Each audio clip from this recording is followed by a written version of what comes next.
Fordyce, Dumas, Conway, 3 places in Arkansas shaken by deadly shooting sprees in recent years.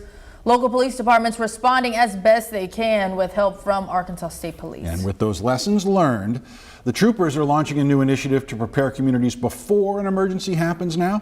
And today, THV 11's Catherine Rowley learns how it's going to work. Catherine? Well, state police typically step in to support local agencies during mass violent incidents, typically smaller departments that don't have the same level of resources. That's why ASP says knowing who to call for help is critical in an emergency.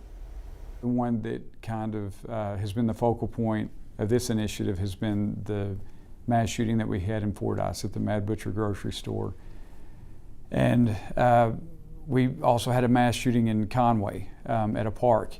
Along with a double homicide at Devil's Den, Colonel Mike Hagar, the Secretary of Public Safety and Director of Arkansas State Police, explained that the initiative is to help local law enforcement before a mass violent event happens. We've got to be practical, and the chances are high that somewhere in the state it's likely to happen again.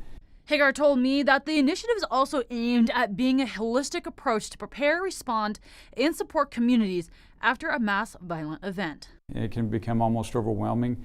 And depending on where this happens in the state, some agencies are better equipped to deal with that than others.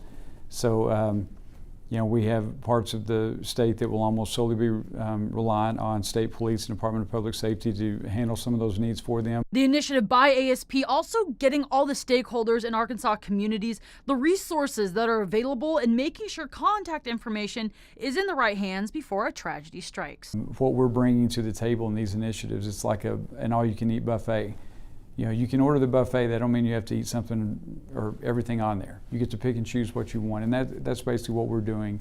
Colonel Hagar also shared a saying that the state police have in events where they assist local law enforcement, and that the time to work on building relationships is now instead of during an emergency. We have a saying here, find our way to yes, and we tell our local partners to challenge us on that. Tell us what your needs are, and we're going to find our way to yes. In Little Rock, Catherine Rowley, THV 11 News.